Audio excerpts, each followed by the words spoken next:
Good evening and welcome once again to the Massachusetts Family Institute Book Club. This is our third session together, and we are studying Live Not by Lies, the New York Times bestseller by author Rod Dreher. And tonight I am delighted to share with you that we have the author of the book himself, Rod Dreher, joining us to answer all of our questions and give us the latest on what he's hearing and learning in response to his book. Rod, thank you for joining us. Andrew, thanks for having me on. It's a pleasure to be here. I'm an admirer of your work and the courage that folks in Massachusetts have, being right there on the front lines of these serious battles. Well, Rod, we've had about anywhere from 150 to 175 people logging on the past couple weeks to kind of talk through your book together. I know a lot of folks have been reading it, sharing it with others, and even though a lot of parts of your book are kind of heavy, I mean, dealing with the totalitarianism of the last century. And, you know, I actually picked up a copy of the Gulag Archipelago by Solzhenitsyn, and I'm reading that now. And Alana, my co-host, did a earlier book club for her women's ministry on Live Not by Lies. And Alana, you actually rented out a theater. Yes, we had about 40 to 50 ladies, and it was almost like a little revival that occurred after this book club. And there were so many tranches of actions that we took. I mean, we had one person decide to plant a church in the spirit of Father Kolokovich, right, with his mindset. Another, we rented out a movie theater for 2 showings of A Hidden Life. Okay. And there was just a whole bunch of intentional little micro events that came out of that, of people wanting to host history nights or other book clubs. So it's really exciting. Glory to God. I mean, you guys, you all are, that's the best news I've heard so far in this, that you're actually not just sitting there reading this, thinking this is a good idea. You're actually doing something about it. So thank you for that. That's so encouraging. Yeah. And I guess that's kind of what's somewhat pleasantly surprising, is that despite the heavy nature of the theme of your book and the stories that are in it, which is good for sort of a Lenten reflection, it's nevertheless been very encouraging. That's what people are excited that we're reading this book and talking about it. I think some of that comes from the ability to have a safe space to talk about these challenging things. But I want you to know that your book has been a real encouragement to people here in Massachusetts. Well, can I say too, Andrew, that I think this is because people in Massachusetts don't have to be convinced that this sort of thing that I talk about are real. You're living them. You have been living them. And and you're looking, I think, for practical ways to understand what's happening and things to do about it. This is one advantage you have, believe it or not, I think, over people like where I live in Louisiana, is that so many of us, we don't see it yet. The threat is still sort of abstract and theoretical, but we don't see that it is coming at us very quickly. You in Massachusetts, believers out in California on the West Coast, you're living it right now. So I remember meeting a guy last year, a pastor from a church in Portland, Oregon, John Mark Comer, I think his name is. And he said, "Oh, you're that guy who wrote the Benedict Option and Live Not by Lies." Well, I just want to tell you that when Benedict Option came out 4 years ago, a lot of people in our circles were like, "Oh, that guy is so alarmist. That's not really going to happen." He said, "Now we're living the Benedict Option. Now it's so obvious that it's true." And I wanted to say, I'm so sorry, but I wanted to say, yeah, this is what I hope that other believers around all of America will come to realize too, that this isn't just a theoretical threat. This is actually happening. And he said, yeah, what we're dealing with in Portland right now, the rest of America is going to deal with in the next few years. Yeah. It's somewhat prophetic. It's amazing that God gave you this book for such a time as this. We're thankful. Well, and that's a good question. Go ahead. Well, I'm just going to say that. So I have referenced your book as being prophetic, both in the sort of the truth-telling sense, but also in many ways, far-seeing, kind of predicting the future. Because I think you finished writing this book about a year ago, before really Corona took off, before the BLM and CRT, and before the presidential elections, and yet so much of what you wrote about really is kind of happened as the book went through production and finally into print. Andrew, I thought that the things I was writing about weren't going to happen for 3 or 4 years, but as you say, I turned in the final version that couldn't be changed in early to mid-March of last year, and just when COVID was kicking off, and before George Floyd. By the time the book came out in September, I knew that I was not going to have any trouble marketing the book, because so many of the things that I talked about were now undeniable. And in fact, this book, Live Not by Lies, has sold more than any of my previous books. We've just crossed the 100,000 mark in sales, and it's done this with almost no interest or no attention by the mainstream media. It's gone through podcast and through word of mouth from Christians who know that what's going on now is serious. It's like nothing we've seen in this country before, and it is time to wake up and act so we're not caught flat-footed when the next thing happens.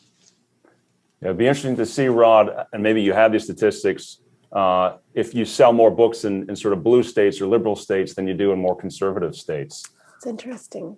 But we certainly appreciate the book. It's very timely. We kind of went through chapters 1 through 8 the past 2 weeks and talked about those. I know the final chapter in the book is about suffering, which is not a very pleasant topic. But I know that's one that is very important to you, because you see the church as needing to sort of relearn how to suffer faithfully. And that's something, I guess, that we're going to have to learn here in Massachusetts. And it may be under a soft totalitarianism, so we're not getting hauled off to the gulag, but we may get fired or, get a lot of abuse heaped on us via social media.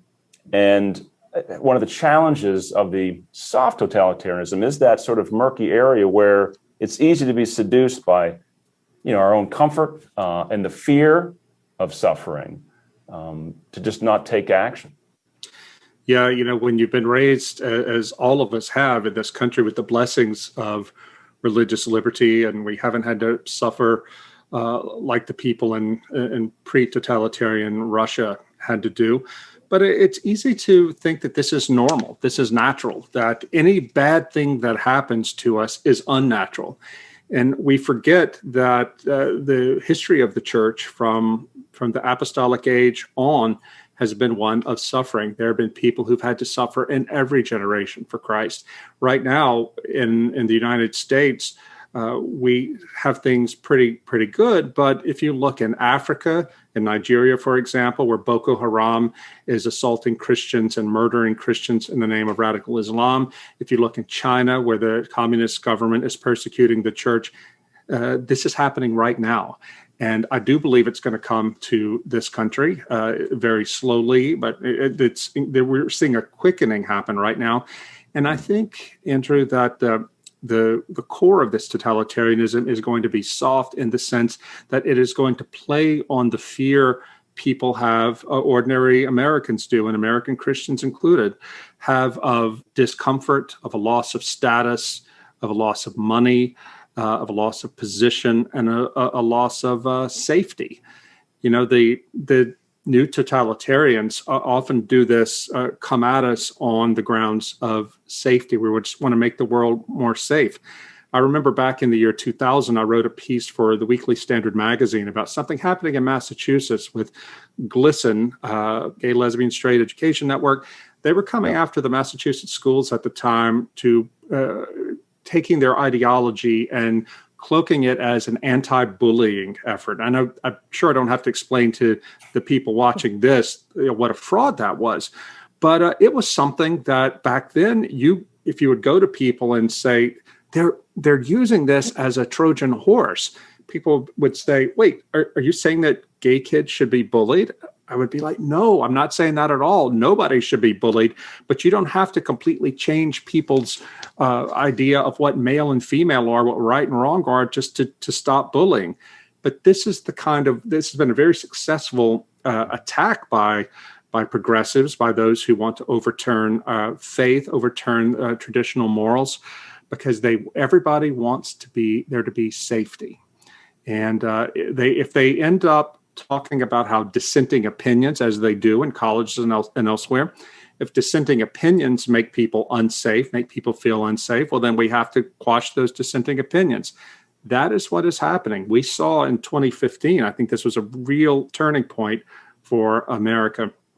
In 2015, on Yale University's campus, when there was a big controversy over Halloween costumes. The university had sent out to all the students saying, be careful which Halloween costumes you wear. You don't want to culturally appropriate anything, make people feel unsafe. This professor, Erica Christakis, said to the students in their college, where she and her husband were the housemasters, she said, should a university really be telling adults what they can and can't wear for Halloween? Those kids blew up at her and said that you're making us feel unsafe. You're responsible for our house. And now we don't feel safe at home. You can see on YouTube the conflict that her husband, Nicholas Christakis, another Yale professor, was having on the quad with some of these students at Yale about all this. He was trying to engage them in a normal Socratic dialogue, to talk about the exchange of views and reason together. They weren't having it. They were shrieking. They were cursing him. They were freaking out, and because the Christakises were making them feel unsafe. And of course, Yale University capitulated, and Erica Christakis no longer works there. My point simply is this safetyism is the means by which soft totalitarianism is taking over. That's right. Now, you're right, Rod. I remember watching that video. I think you posted on your blog. And by the way, for the folks watching, if you're not regularly checking Rod Dreher's blog on the American Conservative, you really should. I mean, he's all over these issues all the time. He's a prolific blogger. It's like a full-time job just reading it all. I don't know how you write it all, but you really should check that out. And you talk about the idea of safety, and that's something we have a once a week blog that I try to put up, and that's something I wrote about this past week. I mean, even the term silence is violence. You hear that now. So it's not enough, that you, even being silent can be considered an unsafe act or lack of action, I guess. And as I've been telling people the past couple of weeks, I'm dealing with a situation right now in Massachusetts where public school teachers, per guidance from the state education department here in Massachusetts, are actively hiding information from parents about their own children in the public schools if they identify as transgender, because the justification for this is some of those students don't feel their parents support their gender identity at home, and therefore it's not safe to communicate that to the parents. Yeah. You remind me, telling me that story reminds me of a couple of years ago. I was in Cambridge, Mass, having lunch with a friend of mine, a European who was doing graduate study at Harvard. He was finishing up his program. And I asked him, so what is the most important thing you've learned being here at the world's greatest university? And he said, most important thing I've learned is how fragile America's ruling class is. I said, what do you mean by that? And he said that he just seeing the young people, the students, graduate students who were preparing to join the ruling class. He said they had no doubt that they were meant to rule, but he said they were so afraid to talk about anything that would trigger them. And we had professors, he said, who would start out class by saying, well, we can't talk about this, this, and this today because some of you have come to me ahead of time and said that this would trigger you. So it's off the table. This European said the rest of us Europeans in the program would look at each other like, what's going on? And these were all leftists, by the way, the Europeans. But this idea of safetyism, once again, was seriously affecting the training program at the greatest university in the world, training the ruling class for the most powerful nation in the world.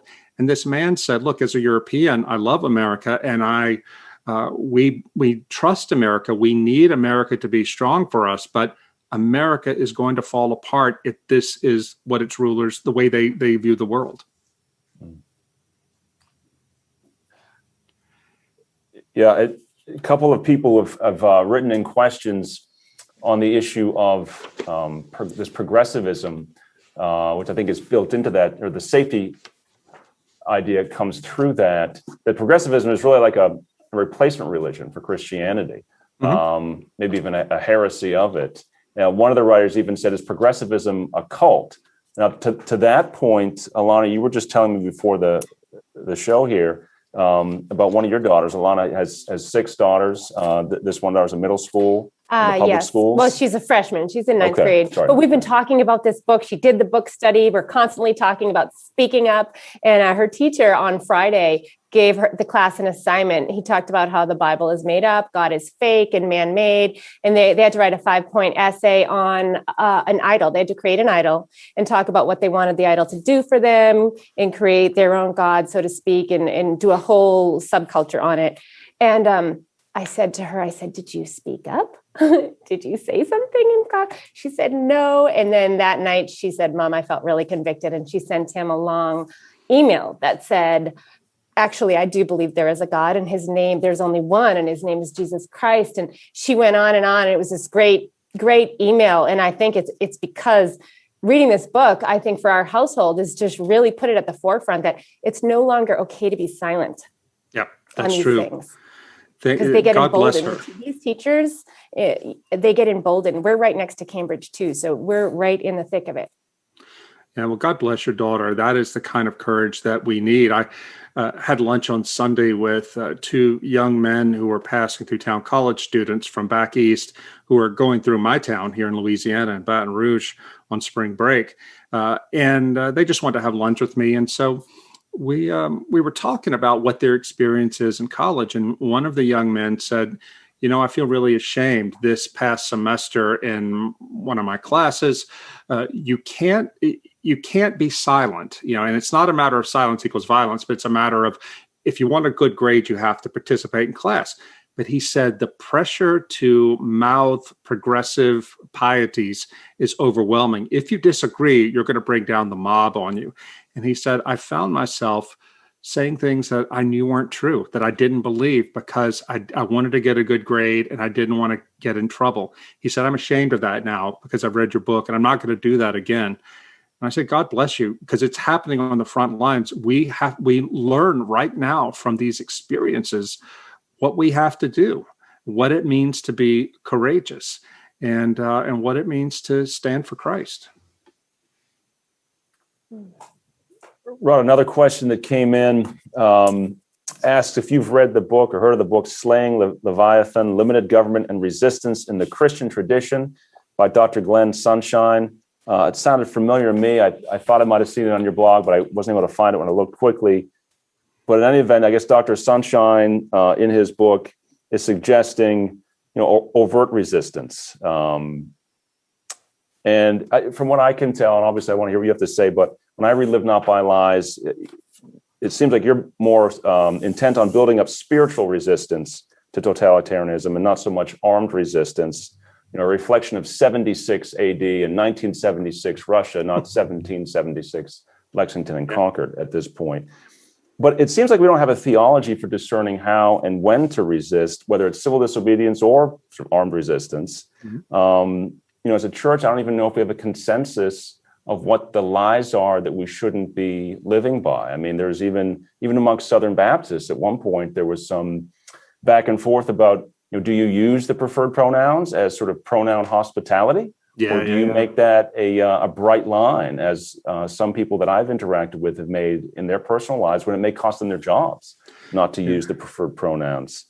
And so to kind of tee up my specific question on this is the Manhattan Declaration, which came out, I think, in 2009. Chuck Colson, Robbie George, and Dr. Timothy George authored it. You had thousands of church leaders signing it, and it ended with a short, but I thought powerful paragraph on civil disobedience after talking about the obligation of Christians to stand up for life, for conception and natural death, and for traditional marriage between one man and one woman.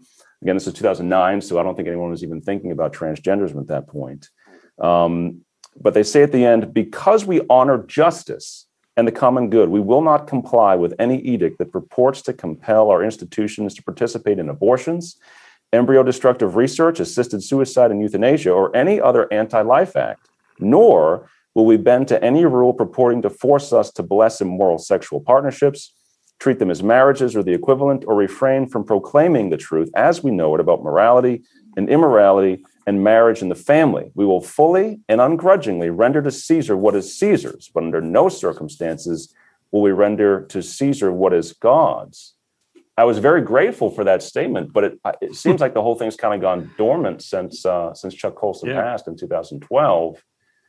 But to me, that's exactly what we need, is some kind of consensus on what are the lines that we as Christians, cannot cross. What are the lies that we must not live by? Do you see anywhere in the church where that sort of consensus is being built so that we're not trying to figure this all out on our own? I don't. And it's a shame, because the divisions that throughout society are also mirrored in the church. I'm told by my evangelical friends that critical race theory is tearing apart even conservative churches, because all Christians rightly want to be against racism. But if we're told by the broader society that to be against racism now means to accept critical race theory, well, a lot of them are going ahead and doing it without even thinking about it. And of course, LGBT, gender ideology is also tearing up a lot of churches and Christian groups on campus, I'm hearing. And so we don't really have any sort of consensus within the churches. In the Catholic Church, I mean, I'm Eastern Orthodox for readers who don't know, but I know in the Catholic Church, you have almost two separate churches. You have conservative Catholics who listen to their own favorite theologians and priests and media, and you have the progressive Catholics who have their own world, and there's no consensus there. And the Orthodox Church is so tiny in America that I don't really know what we stand for. But I remember when I tried to, I was asked to give a lecture at St. Vladimir's Orthodox Theological Seminary back in January. There was a group of progressive Orthodox academics who tried to get me canceled, which was a delicious irony, because I was talking about the book about the Live Not by Lies and cancel culture, and they tried to get me canceled. But no, we're not really, I don't see any church-wide discussion about this. And in fact, a lot of pastors in my anecdotal hearing from my readers, a lot of pastors just don't want to touch it, because they're hoping that this thing will pass us by where we don't have to divide the church over it. There's no way to hide from it. You have got to take a stand, and you have got to get your people talking about this stuff and give them the tools they need as Christians to discern what to do. I think we can look back to the civil rights movement and the nonviolence of Martin Luther King for examples, contemporary examples of what to do. I found it so shocking, Andrew, that in France, of all places, there was a widespread movement to fight gay marriage. They called it the Manif pour tous, the demonstration for everybody, because their idea, even though France is a far less Christian country than we are and a far less conservative country than we are, their idea was that children need moms and dads. Leftists believe that. Many leftists did. They got about 1 million people out in Paris to demonstrate in favor or demonstrate against gay marriage laws. Yeah. When did that ever happen in America? It didn't. We did not, for all our conservatism and all our religion, nobody got out there and demonstrated against that. And I think it's really interesting why. We could we had the March for Life every year, thank God. Mm-hmm. But why did people not demonstrate in favor of traditional marriage? I don't, to go back to the armed resistance thing, I've really stayed away from that, because I don't want people to dismiss what I'm trying to say by saying, oh, he's an extremist who just wants to cause a civil war. I don't think an armed resistance could succeed anyway. It couldn't in the communist countries. Here, perhaps an armed resistance could make the country ungovernable, like Northern Ireland in the Troubles, but that's not a future that I want for myself or my church or my family. Besides, I think that we can do a lot of nonviolent civil protesting, civil disobedience, nonviolent resistance. We should consider them and enact them at this point. I would go to church right now, for example, a year into COVID. In Louisiana, we can go to church, but if I lived in a place where I couldn't go to church, I would be willing to be arrested to go to church if I was doing it in a safe way, in a respectful way. But telling people you can't go to church at all, that seems to me crazy at this point. It might have made sense at the beginning. Revolution. What's that? Yeah. No, the Velvet Revolution you talked about in the book. Sure. I would try to, I'm thinking that we need to be building underground railroads for people who are persecuted. And I would be willing to host somebody in my house who is trying to escape real persecution. We've got to get these networks built now, though, while we have the freedom to do it, because this is coming. And Father Kolakovich, I dedicate the book to him because I think we are in a Kolakovich moment here in America right now, where we need to see what's coming and get ourselves ready for it. And that also means ready spiritually to suffer. So many American Christians and Catholic, Protestant, everybody, our idea of Christianity is one of middle-class comfort. We always want to know what can God do for us? How can we live our best life now? That's just how it's been. I was raised that way in a conservative version of that in the 70s, and it still continues. But those days are over now. We have got to learn what it means to suffer for Christ. This was the reason that chapter 9, the suffering chapter, is the most important chapter of the book, the keystone chapter, because all of these Christians in the Soviet bloc, they kept going back to that. That is the only way you're going to make it through. And I think it's even more important now that the soft totalitarianism is going to come to us from our fear of suffering, from our fear of even discomfort, from our fear of being disliked, from our fear of losing status and jobs. And a lot of us in the churches are going to capitulate because we'll find a way to rationalize it. Humans are rationalizing creatures. So we got to get this stuff straight right now. You talked about, Alana, showing A Hidden Life, the great movie by Terrence Malick about Franz Jägerstätter. There's a reason why Franz and his wife were the only ones in that village, that little Christian village, the only ones who could see Nazism for what it was, Antichrist, and the only ones who, well, as we know, Franz gave his life because he wouldn't swear allegiance to Hitler. Why were they the only ones, even though the whole village went to church? I think it has to be because of discipleship, because the ways they were living before Nazism showed up in the town, they were discipled in such a way that they knew that suffering had to be part of their life as Christians. There's that great scene in A Hidden Life in which the artist, you remember that he's painting in the church and he says that, oh, people come see this, they admire Christ. But Christ didn't call admirers, he called disciples. And you know the difference when it comes to suffering. Right. And I tell that to people all the time. We need to stop teaching that God is love and that Jesus is truth, because there's a big difference.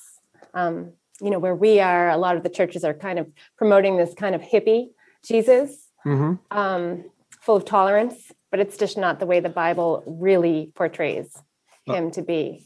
Alana, I asked one of these young men I had lunch with, these college students, I said, why are so many Christians in your college circles falling for this progressive ideology? And he said something really interesting. He said, if you were raised like I was in a big evangelical church, in a youth group where everybody sat around and talked about our feelings and we played games, had some pizza, and that was that, you realize that is so unsatisfying. That is spiritual junk food. Well, along comes Black Lives Matter or what these different progressive social justice movements, and they have something passionate to say. They call you out of yourself. They call you to sacrifice and go on a mission, and they give you a sense of purpose and solidarity. And of course, it's lies. It's something that it's a subversion of Christianity. But if all you've been taught is all you've been given is this sort of comforting mush, then of course you want something more. We at the church have got to give our young people something more, some solid food. Yeah, I think political correctness too has also really been choking us here because we're wanting to be kind and nice. And I love on page 104 was such an important page for me where you talk about speaking plainly, and it's about the prison guard. And it says, once I said to one of the guards in prison, you are lying. And for that alone, I was taken to trial again, remembers the feisty Whitner. The state prosecutor said to me, Whitner, why did you accuse the guard of being a liar? Why didn't you just say you're not telling the truth? And I said, it's because we speak plainly. And after I had read this, it really kind of propelled me into action. And even just last week during the whole Atlanta shooting, the principal of the school sat all of the elementary kids down to teach them about this terrible hate crime towards Asians. And this man went in and targeted Asians. And I had to call her after. I said, why did you lie to my daughter? And that might be harsh, but I had to be very direct because I think the political correct talking in circles is destroying us. Yeah. It is. And as a Southerner, it's so difficult to speak directly to people because we're raised to always make your guest feel comfortable, and to find ways to talk around things. But those days are over. The people who want to destroy us and destroy the church and destroy the things we believe in, they're counting on our fear of being unpleasant to them. And I don't want to be mean to anybody. I'm not a mean person, but to sometimes, you said there's a difference between love and truth. Well, it is loving to somebody to speak truth to them. One of the things that I struggle with myself is how to talk about homosexuality in a way that is not only truthful and faithful to Scripture and to what we know from our faith, but also respectful of gay people, because a lot of them carry a cross that's heavier than I have to carry, and I want to be loving to them. But it's not loving to lie about what homosexuality is. One of the things I do say, and I don't think this can be heard, frankly, because I think now that ship has sailed. People who believe as I do, we're considered no better than racist. Nevertheless, when I talk about homosexuality, I don't distinguish it from disordered heterosexuality too. Christ calls us to one standard. And we all have to deal with disordered loves, disordered attractions in various ways. Some people have a disordered attraction to food, some people to drink, and so on. Some people, their particular sin is lust. But all of us are called to live ordered lives and to allow ourselves to die to our own passions so we can live in Christ.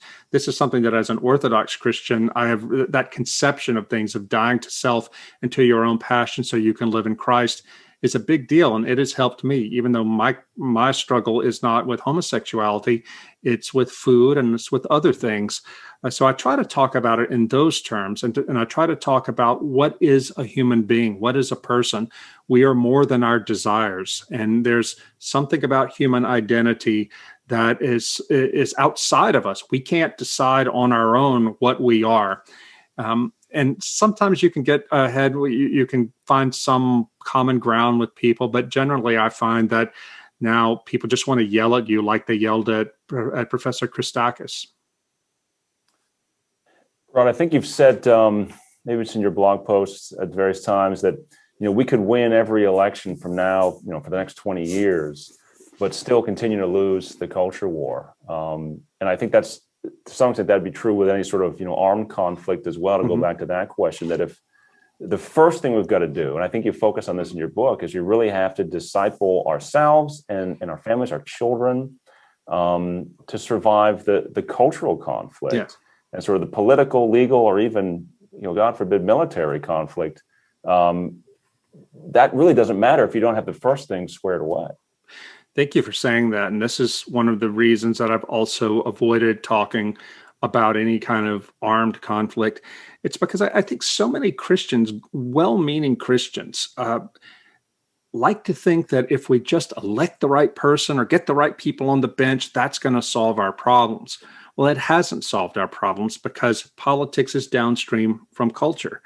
And I see so many Christians, again, people I know, and I know their hearts are in the right place, but they tend to think that the threat to their family and themselves and their church is out there.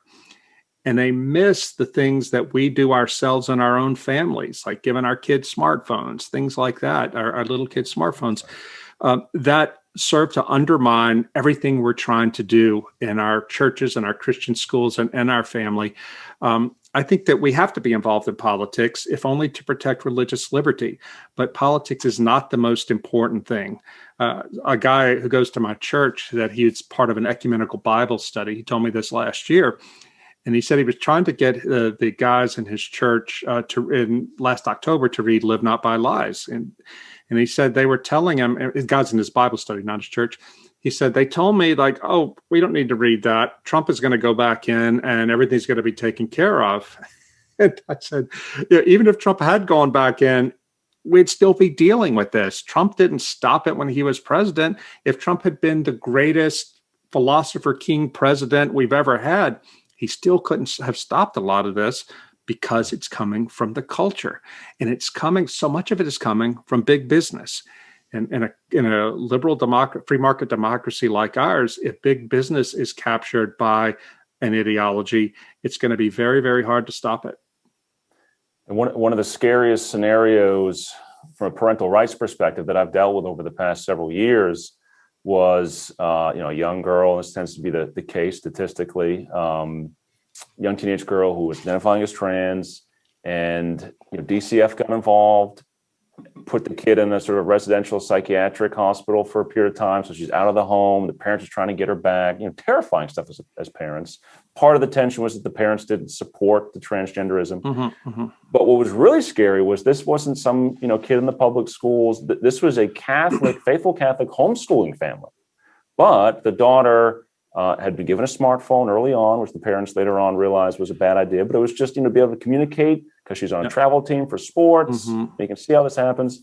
And she had just gone down this rabbit hole through Tumblr and different apps on her phone. So, even the Catholic homeschooling family isn't safe.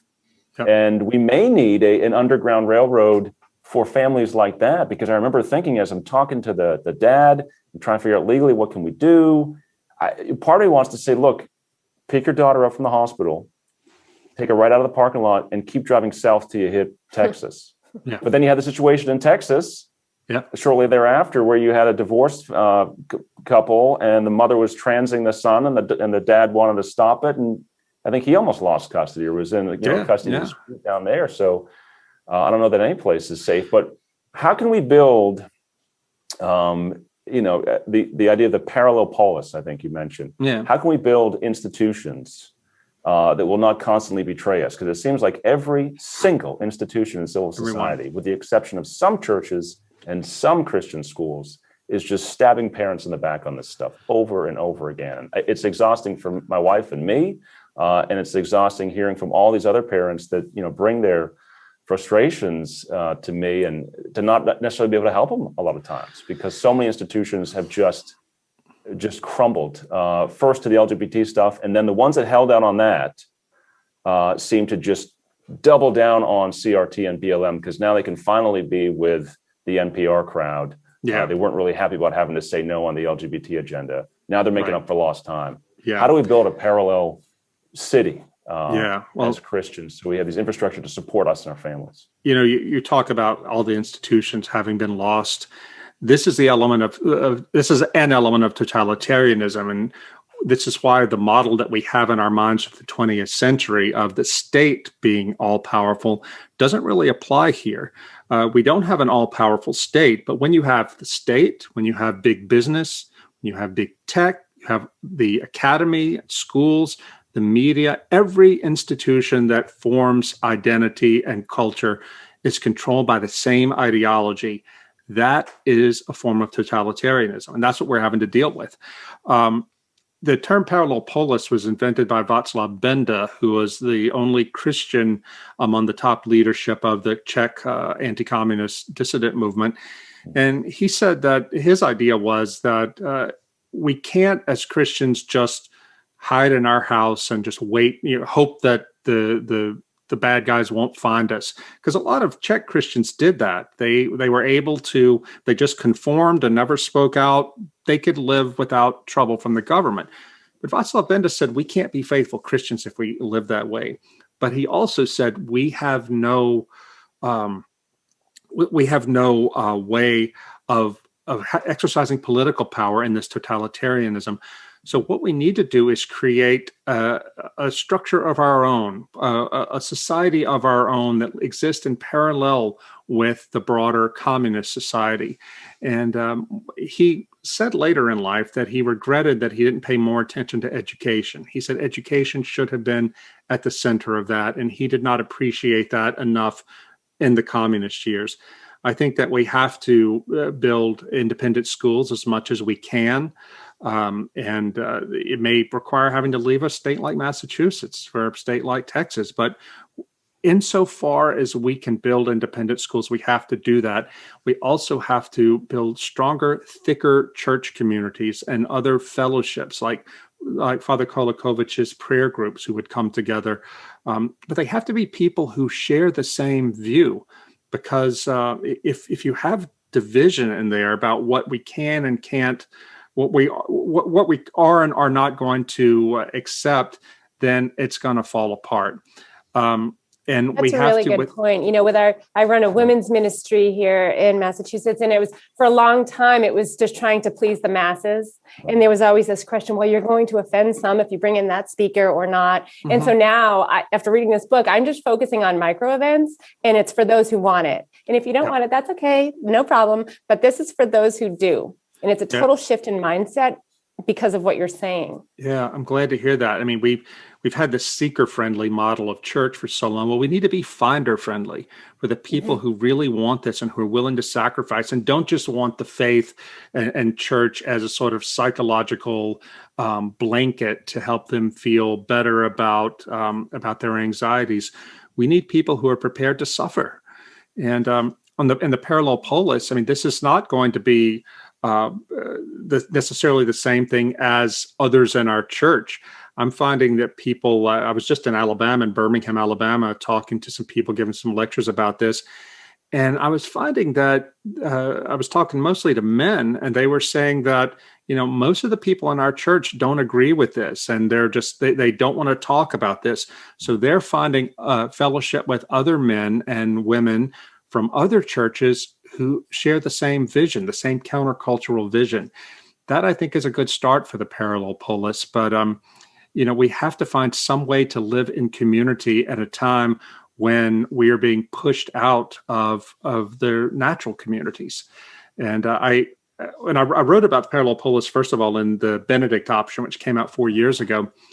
And I was really hoping that people who are more creative than I am in terms of organizing would take these ideas and build on them. I don't know how many have done that, because I don't, you know, if you don't tell me about it, I'm not going to find out. But one of the things that I try to emphasize both in Live Not by Lies and the Benedict Option is we can't wait for somebody to come save us. If you're waiting for your church leaders, your pastor, your bishop to get with the program, you're going to wait in vain. I mean, maybe they will step up, but there's so many pressures on pastors and bishops to conform, and they're terrified. Many of them are terrified of offending anybody. So they don't. That's okay. Don't allow your anger at them to sidetrack you. Just go do it yourself. You know, in our church, we would have to ask for a blessing from the pastor to do something in the church. And I think our pastor, in my particular case, would give it because he's so overwhelmed now trying to do things that he doesn't want to discourage the laity from doing things, but, you know, he just wants to rightly understand what's happening. But, you know, a lot of pastors might be grateful for the laity to step up. And the reason also, Father Kolakovich was educating the laity back in Slovakia in the 40s, which was unusual for the Catholic Church back then. It was very clericalist in Slovakia. They didn't want the laity to do too much. But Father Kolakovich knew that once the communists took over, their method of subduing the church was to arrest priests and close churches. They thought that the theory was if you cut off the head of the snake, they considered Christianity to be a snake, then you would kill the snake.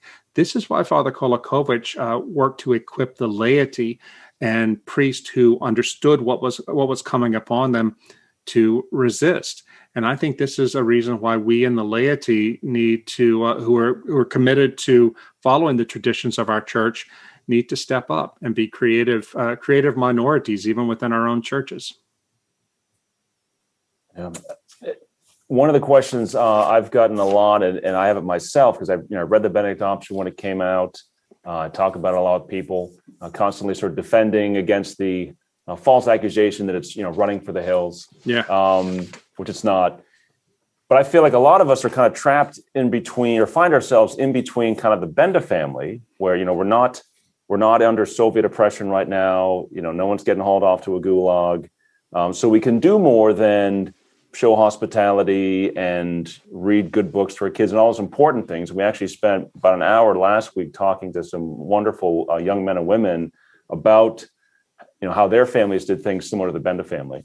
But we have more options and freedom than the Benda family had.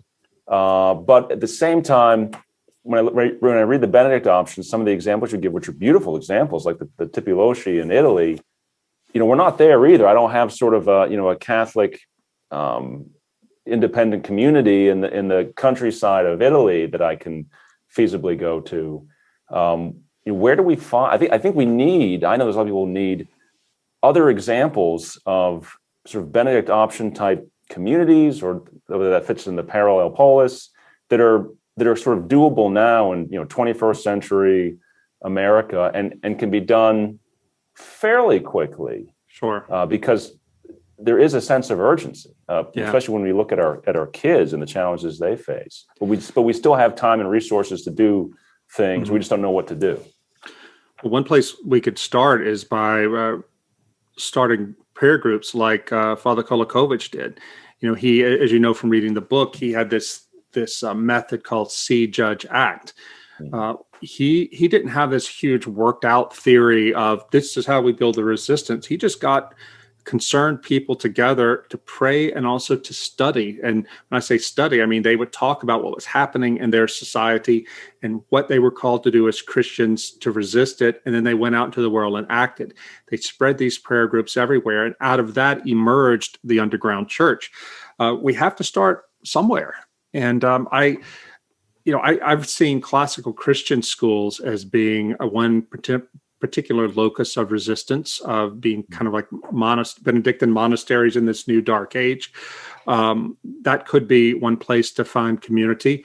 But we could do things like the seminars that the Bendas and others had under communism, where they would bring people into their home to hear lectures about art or literature or historical events. What they were trying to do was not simply pass the time in the tedium of communism, but to keep historical memory alive in the face of this assault by communism on the memory of what it means to be a Czech. We can do that sort of thing too. The Bendas would have movie nights where they would bring people over to watch High Noon. That was a big one. I don't know how in the world they got a copy of that in communist Czechoslovakia, but that was a big movie for that family to help form their consciousness. We can show these to young people and to people who are parents to help movies like High Noon or A Hidden Life and other movies in which virtues of courage and fidelity and sacrifice are highlighted, and talk about them, because all of this is helping to form the moral imaginations of all of us to prepare us for what's to come. As you know from the book, from Live Not by Lies, Camilla Benda talked about how she would read a lot to her kids when they were little, and she read a lot of Tolkien to them because they knew Mordor was real. That's how she put it.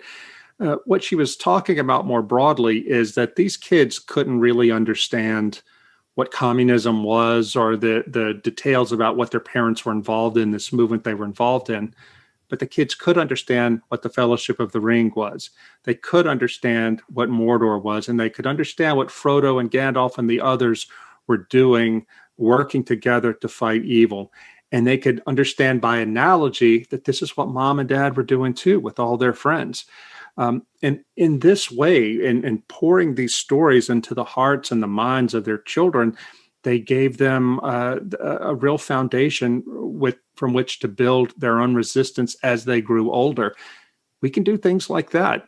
I mean, look, I'm guilty too. I sit around and I theorize a lot. I'm reading always online, like, oh, things are terrible. Things are really terrible. Things are terrible. But it's so easy to identify how terrible things are, and much more difficult to do something about it by putting together a group. Václav Benda, he would do things as simple as having picnics, anything to get people out of their houses and have them see each other face to face, because he said that the communist government kept control by keeping people isolated, making people afraid of each other, making them forget that they were human beings who desired community. So anything we can do to bring believers out of the house and around each other, to pray, to just a picnic, to celebrate, to talk about the faith, this is a good and counter-revolutionary act. Yeah, and I think that's so important right now when it's a struggle even to get together for church on a Sunday morning. Where do you go? What churches are open? How many people can you have? Can you even have people over to your house with the weather getting better? And hopefully the regulations dying down, we'll have more opportunities for that. But I definitely have seen there's a hunger to build community, relationally. And maybe do that first before you build it geographically, if that becomes necessary. Well, Andrew, I was just as I mentioned earlier, I was in Birmingham, Alabama recently giving some talks. And I got to tell you, this was the first time I'd really traveled since COVID. What a blessing it was to be face to face with other human beings. I had forgotten how good that felt and how much hope it gave me to sit there and listen to other Christians who are struggling like I'm struggling, but to know that we're not in this together, that first of all, we're not crazy and we're not alone. Right. And it's one thing to talk like we're talking face to face on Zoom or get an email from somebody. I'm glad of that. But it's another thing to see somebody face to face and have these conversations and know that you're not alone. I tell the story in Live Not by Lies about Viktor Popkov. He went to prison in the 80s in Russia for his faith. But he talked about how he joined the circle that Alexander Ogorodnikov started there in Moscow, the prayer circle of young Christians. And he said that even though they knew that the KGB was watching them and that they were going to have to eventually pay for this, simply to be together in that room, praying, enjoying fellowship with each other was paradise because it was real. Outside that room, everything was frightening and dead, spiritually dead, morally dead. Life had no meaning. But inside that room with other believers, there was life and there was light, and they found the strength to go on. We need to discover that too. Yeah, we've gotten to a place where gathering is an act of resistance. In January, we started having monthly dinner parties for that reason of 8 people or more, and we just sit around and gather live, and you really feel like a rebel. But it's kind of scary that we've allowed that to happen. To stop gathering with people is a scary thing. Yeah. Yeah. Well, I was taking COVID seriously. I've been vaccinated now. We wear masks even still at church, and I'm not one of these people who just wants to be defiant and say don't pay any attention to public health measures. I think these things are important. But at a certain point, so late into this crisis, there are some things that we just have to realize aren't true, and some things that we can do that are okay now. At our church, we just went back to having full services. We were having the divine liturgy every week, but you would have to sign up for it. Everybody has to wear a mask and just to do this sort of thing. And that was reasonable. But now, we have shifted as we've learned more in our society about how this disease works. But, I got to say, too, that Dr. Kirchmary, Sylvester Kirchmary from the book, helped me a lot in learning how to deal with COVID. You might remember he was the young physician who was one of the chief lieutenants for Father Kolakovich. And the communists put him in prison, pulled him off the street, put him in prison when he was like 22 years old. And he talks in his memoir that he wrote in 1996 about those days. He talks about how one of the things he had to decide early on, it was never to feel sorry for himself, because even though he had every right to, he was being imprisoned and tortured for his faith. He said if he did that, he would collapse. His morale would collapse. He would end up doing things that he knew was wrong. So instead, he just said, I'm never going to complain. I'm just going to see myself as God's probe. That's the word he used, God's probe. And to see the suffering that he was being forced on him as an opportunity to unite his suffering with Christ, and to learn how to deepen his own repentance and to take advantage of this opportunity to serve others more. And he did that for 10 years, and that got him through. I remember I went back to that, thinking about that as I was sitting on my couch a couple of months into COVID, feeling sorry for myself. I can't go to church, can't do this, can't do that. I thought, what would Dr. Critchmary tell me? I think he would tell me is see yourself as God's probe. Don't complain about this suffering, but rather ask yourself, how can you deepen your own repentance, your own walk with Christ through this, and how can you be of service to others? And that really did lift me a lot. I wonder, you just brought up something. I wanted to ask you a question about the vaccines. I saw a picture recently of a church and it said, vaccinated people sit here, unvaccinated over here. And then there's the news this week with the vaccine passports. So how as we as Christians, how should we handle something like that? Do you have any thoughts on that? I struggle with it. The idea of the vaccine passport scares me because I can understand why in somewhere like Europe you would need that because everything is much denser than they are here. In fact, I'm about to go off to Europe in a couple of weeks. I'm going to be working in Budapest for the next 3-4 months on a fellowship, and everything is totally locked down over there. They've been terrible about getting their vaccines out. As I said, I've been vaccinated, so I'm going to have to prove that I've been vaccinated to get into the country. That makes sense in that situation because they don't have things under control.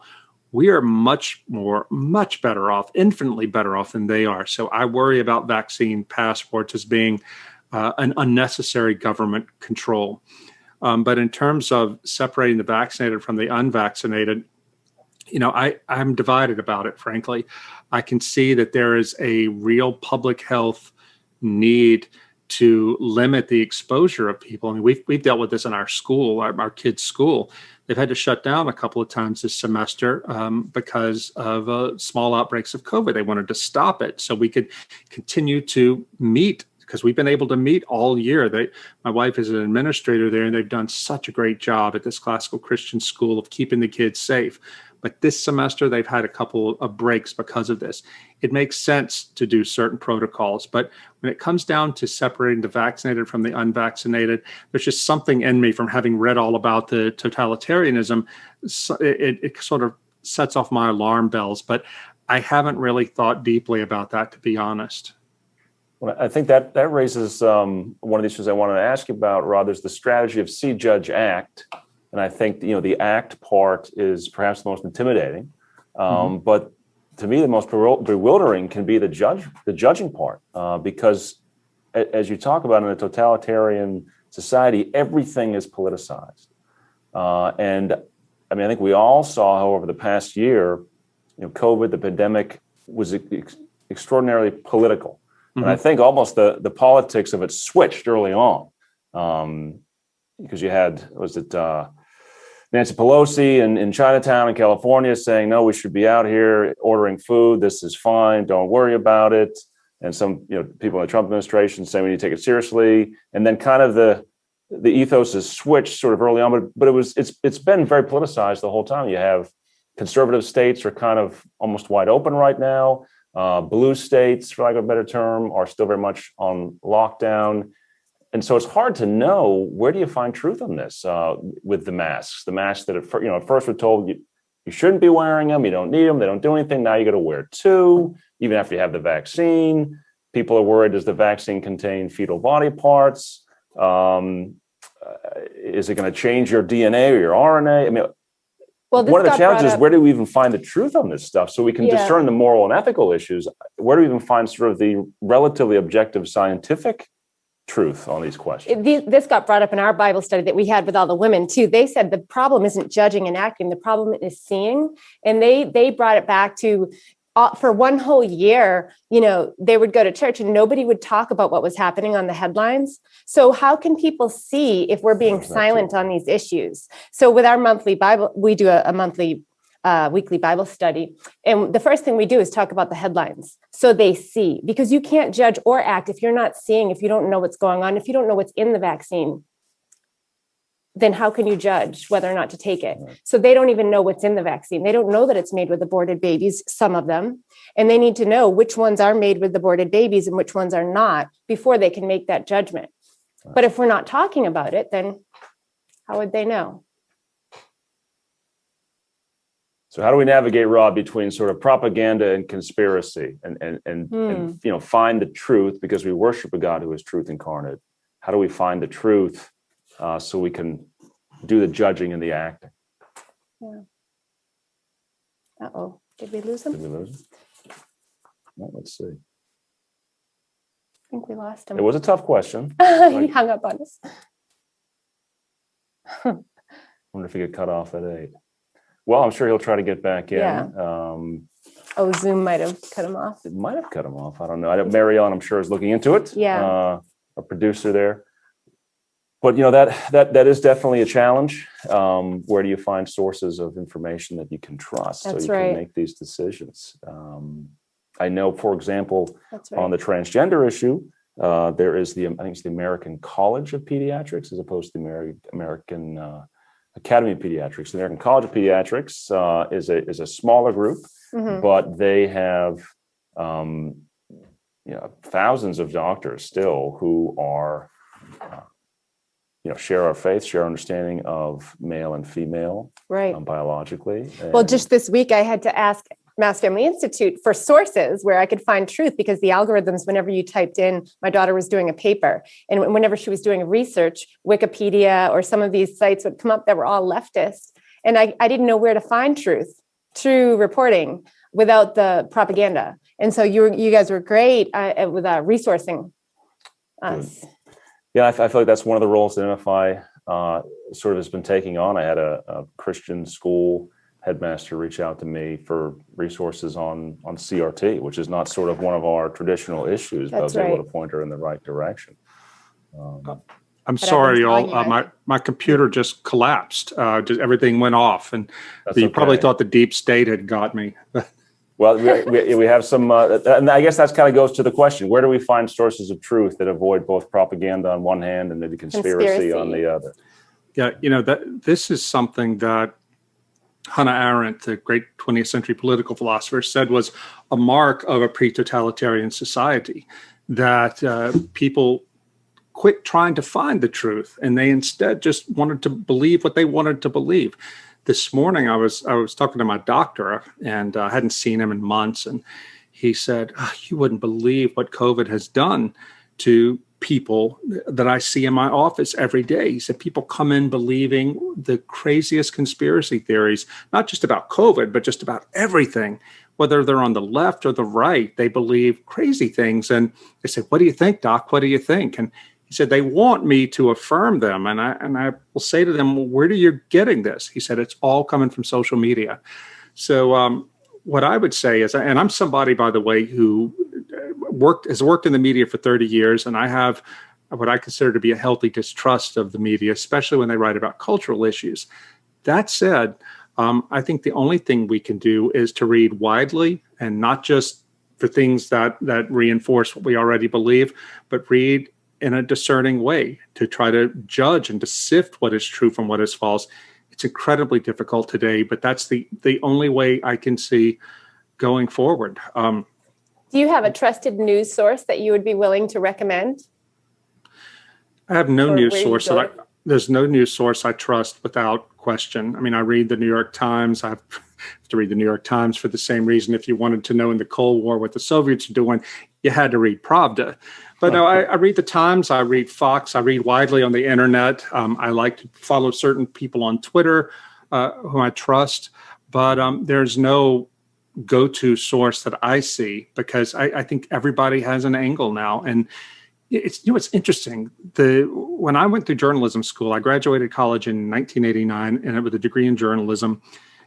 We all knew that the media was liberal, but there was still, even among liberals, a sense that you had to try to be fair, to strive to be fair.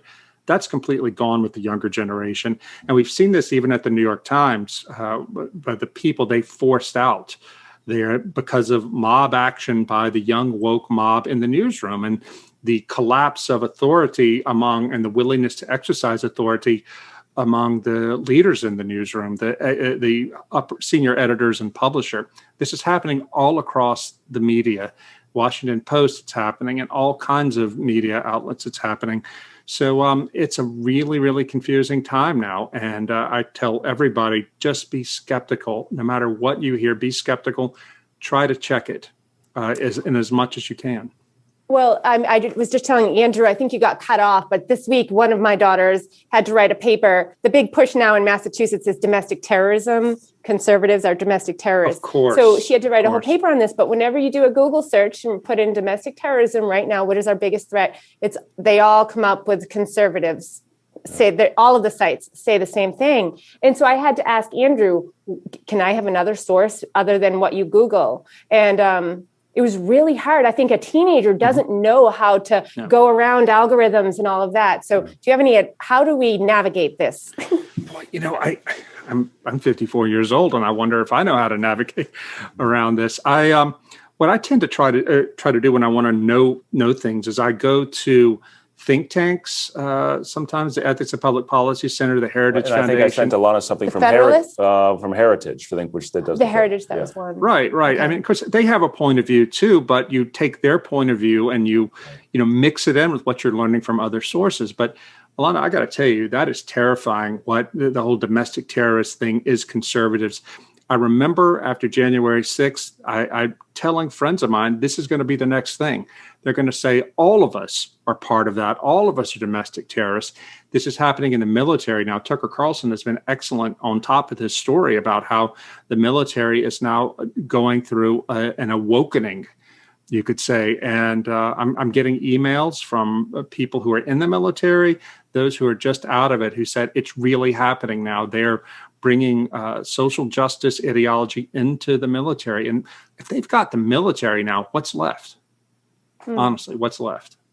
Yeah. It really is down to parts of the church and, some intentional Christian schools. That's it. All the other institutions are gone, which, one of the questions, Rod, was that, what do we say to Christians who just sort of dismiss all this as saying, the current situation is just another challenge to believers. The church has dealt with this many times in the past. Don't get too upset. How is our situation different from the past? And how is it maybe the same?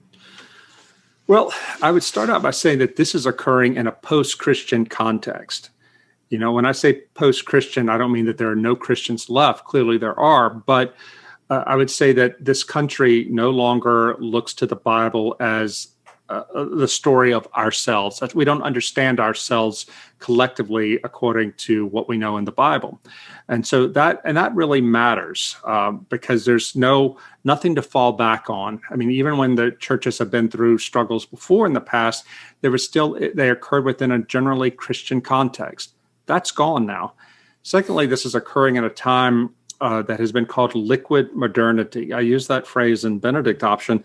It was a phrase coined by this Marxist sociologist who said that basically in modern times, everything from like the 1700s or so, things began to change quickly, and especially with the Industrial Revolution, but they were changing at a rate of speed that was still manageable. But sometime around the late 19th, early 20th century, the rate of change became so fast that before the changes could solidify, they were changing again. So there's nothing solid now. And that is a huge thing too, because, look, 10 years ago, if you had told any of us that we would be dealing with the sort of stuff we're dealing with now with transgenderism, and it would be more than a weird fringe thing from academia, we wouldn't have believed it. And now look at it. Look what's happening. So there's that. There's this liquid modernity aspect of it where nothing is solid. And I would also say that this threat is coming into a society, a social environment that is radically shaped by technology, by online technology, especially information technology. You mentioned, Andrew, earlier, the young woman from a conservative homeschooling Catholic family who went down the transgender rabbit hole because they got to her through the phone. This is something completely new. You probably remember, Andrew, the Neil Postman, the late media critic, and he was a man of the left, but he was very critical of the media in the early 90s. He published a book called The Disappearance of Childhood, in which in the time of when cable TV was becoming big, He said, when you exist in a society in which all the secrets of the adult world, usually having to do with sex or violence, are instantly available to kids just by turning on the TV, childhood ends. Well, he didn't live long enough to see the internet, but now it's even worse than that. So that is something else we have to deal with that the church in past age never had to deal with. So put all these things together, and this is something absolutely extraordinary. Oh, and finally, I would say we no longer believe in our culture in the idea of objective truth.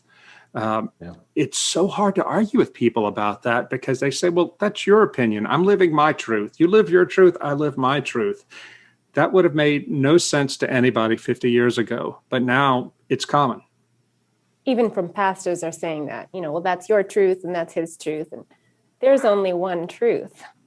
Right. And we all, none of us as finite individuals can know the complete truth. Only God can know the complete truth, but we can know much of it. And it exists. I think this is the difference between progressive Christians and traditional Christians generally, is that whether we're Catholic, Orthodox, or Protestant, if you're traditional, you believe that truth is objective. It exists outside of you and it can be known. And progressives believe that truth is something that is completely malleable, and we make it, truth is what makes us feel good. I mean, speaking of truth, you posted on your blog, I think it was maybe this morning or yesterday, it was a link to a graphic novel about, I guess, a dystopian future. The social credit system. I thought that was really well done and made it sort of terrifyingly plausible, even though, it's dealing with, I guess, cartoon bunnies. You have to check it out. Again, go to Rod Dreher's blog on American Conservative. Lovely People is the name of the cartoon. It's by a woman named Minna, Minna Sundberg, Sundberg.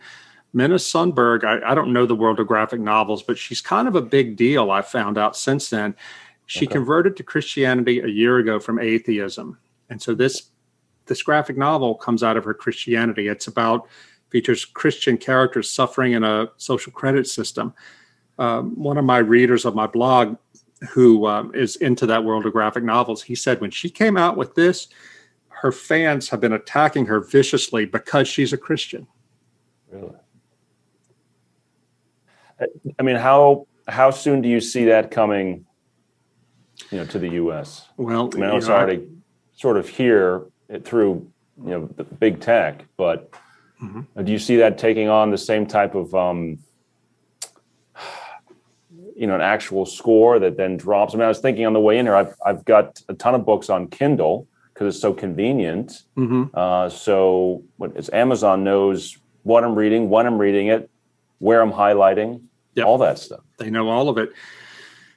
I think that there's a movement going on now, a new movement trying to get people to buy hardback books or buy real books, not because they can. In the Lovely People strip we were talking about, one of the characters, she reads her Bible on her Kindle, and then suddenly the Amazon or whatever the Amazon character or Amazon institution is changing the Bible, is editing the Bible and saying, if you don't download the new improved version of the Bible, it's going to cost you social credit points. Look, I think that it's hearing what Alana, what you just said about how your daughter is having to talk about domestic terrorism.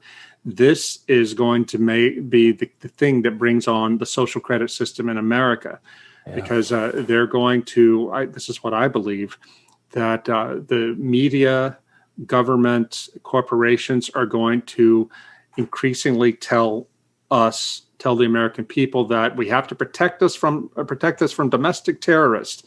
And the way to do that is a social credit system where we go in and we use the data that is generated by the Americans' use of the internet and things they shop, the things you're talking about, Andrew.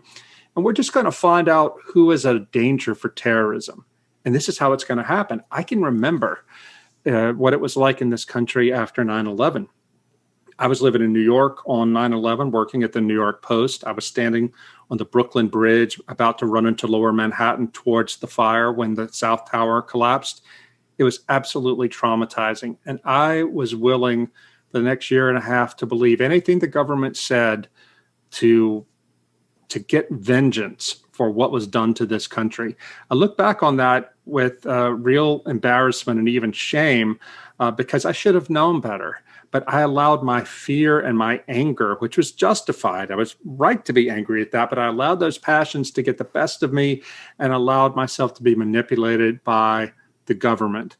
I think the same thing is going to happen now with what happened on January 6th and other things like that, that people like your daughter and our kids in school will be manipulated into thinking that people who don't go along with the progressive consensus are domestic terrorists, are potential domestic terrorists, and we've got to be protected from them because we've got to turn the whole country into one big safe space.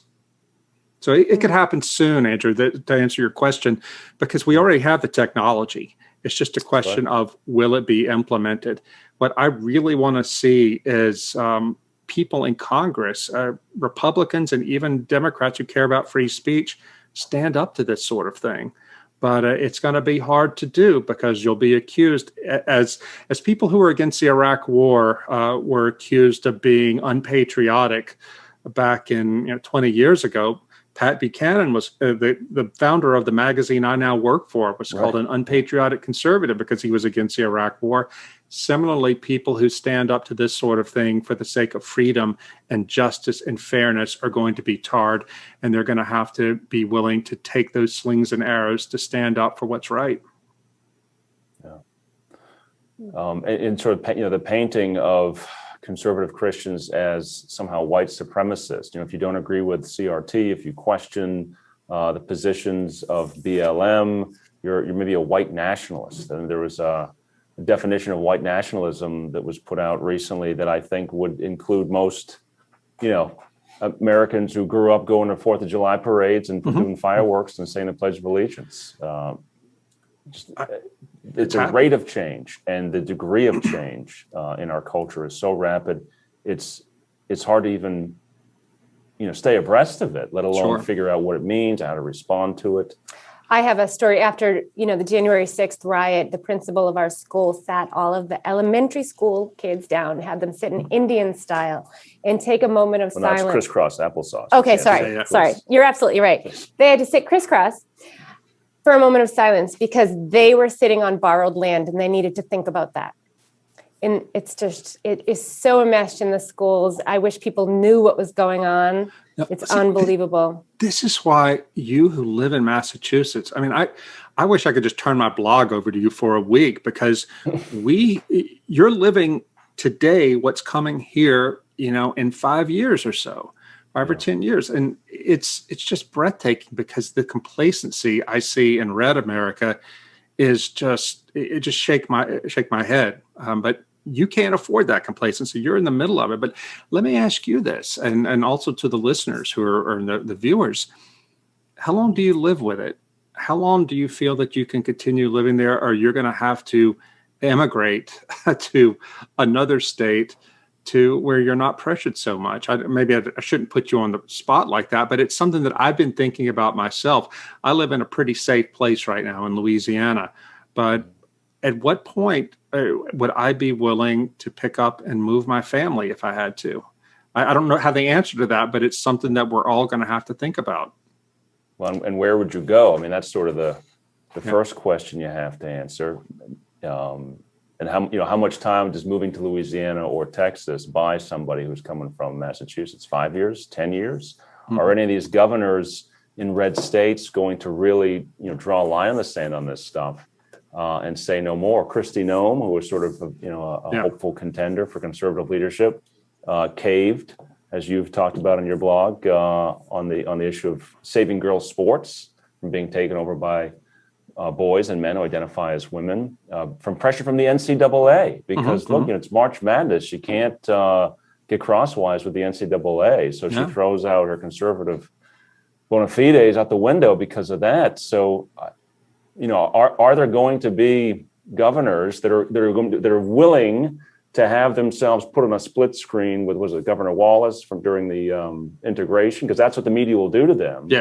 Say, no, we're not going to turn this 13-year-old over to Child Protective Services because the parents refuse to have the child trans. We're not going to do this. You can send the National Guard. We're not doing it. I don't see any governors who are willing to do that. I heard a really interesting quote this week, and they said that a Christian living in America is in more danger than a Christian living in Iraq who's surrounded by all of their enemies. And I kind of really resonated with that because I live in an uber liberal town and I send my kids to public school. But when you're surrounded by all of your enemies, your synapses are open, you are alert, you are on guard, and you are seeing the darts coming at you. And I think that across the country, I think the Christians are just relaxed a little bit, and they don't understand the enemy fire all around them to destroy them in their faith. You know, something that's new in this time now that we didn't see in the past is that big business has completely gone over to the other side. You know, I'm 54 years old. I came of age politically under Ronald Reagan, and the whole conservative way of thinking back then was that the government, the big government is our enemy, not big business. That has completely changed now. Big business and big government are on the same side. And a friend of mine does religious liberty lobbying in state legislatures. And he said, Rod, you wouldn't believe how powerful the business lobbies are. And it's not state business lobbies necessarily, but it's like Apple Computers, Salesforce, all these big companies that are coming in and they have some business in the state, and they're putting so much pressure on state lawmakers to fold on trans stuff and all the usual culture war issues. And that has been the secret sauce, why they've managed to succeed so much. Well, and that's why Biden is he's pushing this vaccine passport. It's because he's getting IBM involved and not putting it on himself. And IBM, who was also involved in the Holocaust tracking system. So it's very interesting and ominous all at the same time. You know, you bring up the Holocaust. One of the most incredible moments for me in my life and what I've learned came in the year 2000. I was in Jerusalem and went to Yad Vashem, Israel's Holocaust Memorial. They had an exhibit on at the time talking about how the German media and German culture prepared Germany for the Holocaust 30 years earlier. And they had examples there of the way language was used in the media and writing not about Jews, but writing about the Germany as a body. It's like a human body, the body politic. And then they started talking about how a healthy body is one that doesn't have parasites. And then they began to talk about how the Jews are parasites and we just need to be thought. And you could see it happening. And they had examples from German newspapers. And by the time the Nazis showed up on the scene and started with their anti-Semitic rhetoric, people had been prepared for it, slowly but surely. I think the same thing is happening now in our media in the way they talk about Christians and conservatives and anybody who dissents. You know, they are, I don't want to, don't quote me as saying they're going to start building concentration camps in this country because I don't think they'll need to do that. I think they'll be able to get what they want by social credit system. Nevertheless, the way language is used to demonize and dehumanize people that they target, the whole discussion about whiteness, quote unquote whiteness, this is outrageous. They're at UMass, right there in Massachusetts. Jody Shaw, not at UMass, she's at Smith College.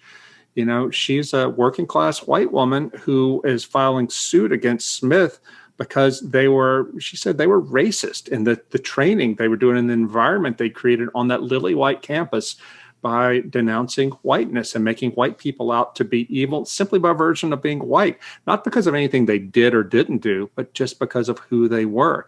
This is what the Soviets did with the Red Terror. They said, go in and find, you can tell who the enemies of the state are, not by what they did or didn't do about this, or said or didn't say about the Soviet government, but by their class. If they were part of the kulaks, the rich farmers, they were guilty. If they were middle class, they were guilty. And so shoot them or put them in the gulag. This is the mentality that is taking root now, and it's being built around race, it's being built around religion, and being built around sexual orientation and gender identity. One of the things you mentioned, Rod, a minute ago was, do we emigrate to somewhere else? And one of the hopeful things that I see in Massachusetts are actually many of the immigrant churches. that they're the ones who have come to me and said, hey, we want you to help us. We want to fight this transgender issue up at the State House, which is unheard of for a pastor to come to us and say, we want to get involved on a political issue. Usually I'm trying to chase pastors to do stuff. But when I look at the immigrant communities, many of them, they have a strong culture that they brought from the home country, and they're very family oriented. They're very community oriented. Out of necessity, they will live near each other. They will help one another. Oftentimes they may take over kind of their own industry sector because that's how they can help each other get jobs. So they're doing a lot of the things and have a network in place that would be really beneficial to Christians to have those kind of thick networks of mutual support and a culture that binds us together. The difference being, the first difference is that our goal is not to assimilate into the American culture, but to unassimilate. Kind of go the opposite direction culturally. But we have infinitely more resources and flexibility. We don't have to worry about our citizenship or getting a green card. We typically have more financial resources. We're already here. So maybe we need to kind of, if not emigrate, take on some of those characteristics of intentional mutual supporting communities. And internal migration. Sort of sub-economy that the immigrant community does. Yeah, we have so much to learn from them. And also from Orthodox Jews. We have a lot to learn from Muslims, the Muslim community, and these people can be our allies.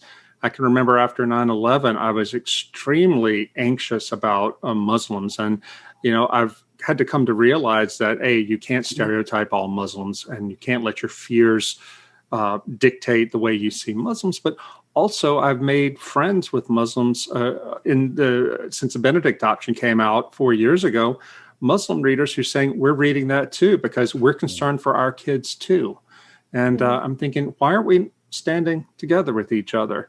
Why aren't we standing with Orthodox Jews? Abigail Schreier, who has just written this great book about transgender, about the way girls are being exploited by the transgender industry. She's an Orthodox Jew, and she's standing up. Why aren't we standing with her? And as you say, Andrew, that we need to learn about building these thick communities and helping each other that way from immigrants in a way that we Americans have just forgotten how to do. So in a way, it's kind of a re-ghettoizing, but I think we have to do it. The Benedict Option was about that if we don't do something like that, we're not going to make it. We're going to be completely crushed and our kids will be fully assimilated. You're saying that, though, reminds me of a story. A friend of mine who's an administrator at an evangelical college out in California told me a few years ago that there was a movement by the LGBT caucus in the California legislature to pass a law that would take away Cal Grants from students wanting to go to religious colleges. Cal Grants was a program that where the state gave money, just a free grant to needy students, most of them Black and Hispanic in California, and they were able to use that to go to any accredited college in the state. Well, the LGBT folks wanted to take that away from religious colleges that were, in their view, bigot colleges. And it would have ended up forcing Christian colleges to either capitulate and violate their conscience and their teachings or close down. It was a survival issue. Well, this friend of mine who's the administrator said when they were trying to build political support, they went down to Orange County, which is famously conservative, a lot of big evangelical churches, and they tried to get people to come out and pastors and the laity to come out and stand up for these colleges. They wouldn't do it. They were terrified of being called bigots. The only reason they defeated that legislation, said my friend, who is white, was Black Pentecostal pastors in South Central LA and the Hispanic Catholic Archbishop of Los Angeles weighed in on the side of religious liberty. Otherwise, they would have been gone. That tells you a lot right there about how cowardly so many Christians are. Christians who don't have a lot to lose, not like the poor. We have money. We're middle class people. We should be able to use our resources and our privilege to stand up. But they won't do it because they're so afraid of being called names. Yeah, we're imposing a social credit system of our own making on ourselves. Exactly. And I remember too I told this story in Benedict Option about going to Capitol Hill after a burger fell, and I was there to give a talk and then having a private meeting with people, key staffers, Christian Republican staffers from the House and the Senate side. And I asked them, okay, a Obergefell happened. What are you going to do legislatively to protect religious liberty? Silence. I asked again. One of them mumbled, well, it's not on our agenda. That's when I realized that we religious conservatives really are on our own. Well, Rod, look, thank you for your time. I know you're a busy guy and you got a family there, so I'll let you get back to it. And really, thank you from all of us at Mass Family Institute for the work you're doing and the blog and the books that help us sort of frame what we're dealing with, these challenges. We wish you the best. We look forward to the next book. As someone mentioned, I think maybe you have a trilogy with Benedict Option, Living Out My Lives, and whatever comes next. I'm sure there'll be more big ideas to help us process these challenges. We look forward to it. But thanks again for your time. I'm so grateful, y'all, for having me on. And thank you to the viewers and the listeners. Because we're all in this together. We're all brothers and sisters, and we've got to come together. One of the great things I learned from doing this work and going to interview all these people in Russia and the former Soviet bloc is that they came together in prison across denominational lines because they had to realize they weren't in prison for being Catholic, for being Protestant, for being Orthodox. They were in prison for being Christians. And we need to do the same thing now, even though they're not putting us in prison yet. But let's find and make these alliances now across denominational lines while we have the freedom to do so. But I'd also want to leave people with a note of hope. That for Christians, hope and optimism are different. Optimism, the optimist says everything's always going to work out well. Don't worry about it. Well, that's not true. What about the martyrs? Were they optimists? They lost their lives for Christ. For Christians, hope is knowing that even if we suffer loss of job, the loss of our freedom, even the loss of our life, if we're doing so for the sake of Christ, the Lord will use that for the redemption of ourselves and the redemption of the world. We have that hope. And today we remember the martyrs as heroes of the faith and look to them for inspiration. And we are called in our time to be those same kind of people. It would be a tragedy to be anything other than a saint. So that's our hope. And let's stand firm on that. Amen. Sounds good, Ron. We look forward to celebrating that hope, possibly in violation of local ordinances, but this Sunday at Easter. It's for us Orthodox. We have Easter coming in like a month now, so enjoy it for us, and God bless you all, and have a happy Holy Week. And think of us poor Orthodox still eating hummus and Lent. We'll see if we can get the churches fully open in time for Orthodox Pascha in a month here in Massachusetts. All right. Thanks, Rod, so much. Okay. Thanks, everybody. Bye-bye. And thanks to all of you who joined us. It's been a fascinating 3 weeks going through this book. Maybe we'll do it again with a new book. And we want to thank our hosts at What TV. You can download their app on Android and iPhone, but they have a ton of Christian content, everything from cooking to music videos to video game streaming. And we appreciate the support of all of MFI's donors that make things like this possible. If you want to join the team and support MFI, you can do so on our website, mafamily.org. The donate button's in the upper right-hand corner. Can't miss it. Thanks again for joining us. Have a wonderful night. God bless and happy Easter.